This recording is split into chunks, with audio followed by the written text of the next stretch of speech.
para de 2 dias de workshop organizado para ACF e também Natural Dialogue e também Fleming Ecology. Seguro, me entrevista cara não com minha wak anteriormente, pero cara não novo com a bem para discutir para o que trata é Coastal Management Plan, para assim que nós podemos na plano integral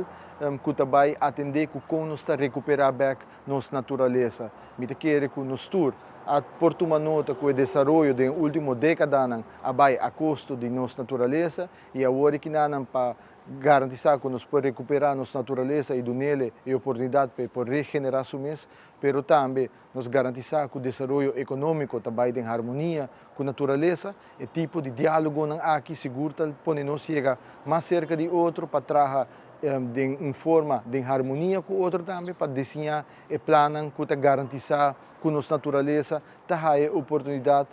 para por sobreviver também por regenerar o mês. E também durante o diálogo me avisam que nós turmas se trabalham juntos para largar Aruba atrás que a mim quer para mim, pero me seguro cada de nós também lo quer largar melhor Aruba limpo, Aruba caminho sua natureza está florescer para cada de nós também e para a futura geração. E à vez me anunciar, me dou uma primícia, caminho com o NBSAP, o National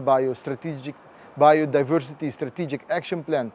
qual é o manejo de natureza, para promover a história de Aruba, nós temos que o acordo aprovado de março último do Conselho de Ministros. E essa aqui está dando um adelanto grande, mirando que depois de Holanda, Aruba é o primeiro país em reino que tem NBSAP também aprovado.